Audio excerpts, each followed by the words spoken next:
So here's a series with us this week which has honesty more than anything else.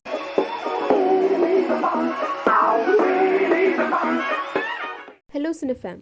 FAADU-A Love Story is a web series about life and love, most parts made beautifully by Bareli Ki Barfi and Panga fame Ashwiny Iyer Tiwary. Furthermore, the storytelling in FAADU is seamless but tells 6-7 episodes and shows the in-depth arcs of most characters. Okay, first things first.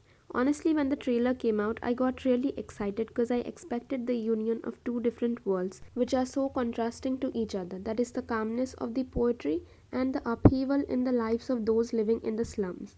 Secondly, it's always exciting when a female director comes up, especially one who has delivered meaningful cinema. And I expected a lot more, including brilliant performances and some heartwarming music. Now, what Fadu actually turns out to be is little underwhelming than what I thought. So it's best if you don't put any ideas in your head like me before watching it. If you wish to know about the background a bit, then I'd go on like this without spoiling it for you. Fado is almost in entirety the story of the transformation of an ambitious young slum dweller is the son of an auto rickshaw driver and a bedridden mother, and to add that has an alcoholic elder brother. He's a really bright guy, therefore is the only ray of hope for their family. The 11 episodes are all about a typical rags to riches story, but the good part being that it's free from cliched tropes. He falters in life and love, but musters up the courage every time to get up and run with the speed of light. Abhay is a really well written and stretched out character who forms the core of the story. The story is his. First, let me list up all the goods in this series. Number 1. The convincing performances by the lead cast is probably one of the main reasons to keep you glued to the screen. Pavail Gulati delivers his career best performance till date and has worked really hard to bring the character alive on screen. At first it felt surprising to see him in such a diverse role, but man, what a nuanced job he's done. He's got incredible range and he proved it with Fadu. Saiyami Kher, on the other hand, as Manjari balances out Pavel's fire like Abhay, with her class act being the polar opposite, the calmest poetess ever, who deals with all situations with the ways of her heart. बोले तो you get to see Dilwali Manjari और दिमाग वाले अभय की कहानी. All the other actors have also done brilliant work. Abhilash Thapliyal as Roxy is so raw and at times so natural that it's even disturbing. So good he is.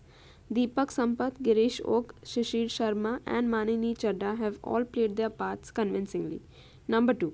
I love the love story of our leads. Matlab, I could see their overall development as individuals in love and also in day-to-day life, and that subplot especially is what interested me the most. That is just too well written. It feels like Saumya knows women too well. For example, the comforting question that Abhay asks Manjari, creating their own love language with realistic poetries, not having to say I love you even once in the whole 8 hours, the emotional intimacy after marriage, all these are examples of how beauteous the writing actually is.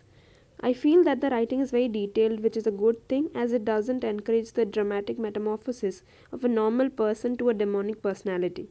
Instead, it showcases real and raw problems, unfiltered solutions, and well crafted situations. Number 3. The entire music album for the series is very beautiful. Santosh Narayanan is a man to be praised here, the music composer. The song Saath, penned by Kausar Munir and sung by Satya Prakash, Amira Gill and Hari Charan, and Govind Vasanta's incredible violin tunes accentuated the song even more. The opening music track too gave me goosebumps. In short, you get to see some vibrant and meaningful music here. Navagat Prakash is just too good with the cinematography. The way the slum houses are captured and many other frames too seem inventive and real. Number 4.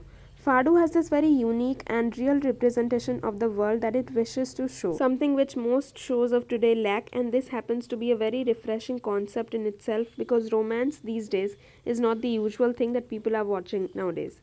They would watch any thriller, horror, comedy, anything but romance. Everyone nowadays feels that romance that is portrayed is either cliched or toxic, but the kind of romance that Faru showcases is the one we need. It doesn't only show the ease with which we fall in love, but also the most important thing, that is they show how difficult it is or it becomes to stay or be in love after the honeymoon phase wears off.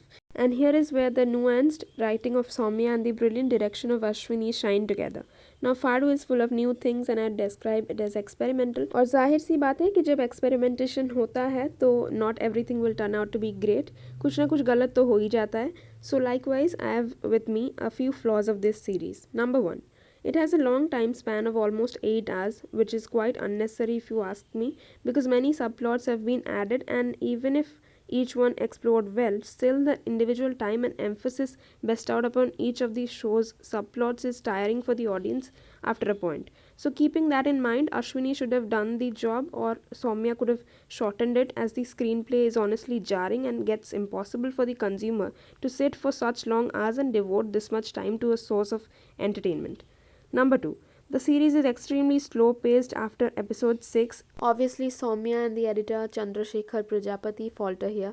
Had it been a story of at least 2 hours less, audience could not help but madly rave about it.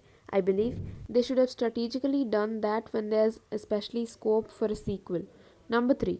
The series is no doubt very real and unfiltered, but it tries too hard to break stereotypes, so much so that they do it in every scene, and it starts becoming illogical and a bit repetitive because it contradicts its concept of portraying reality, as in reality most people do have cliched life and they think stereotypically.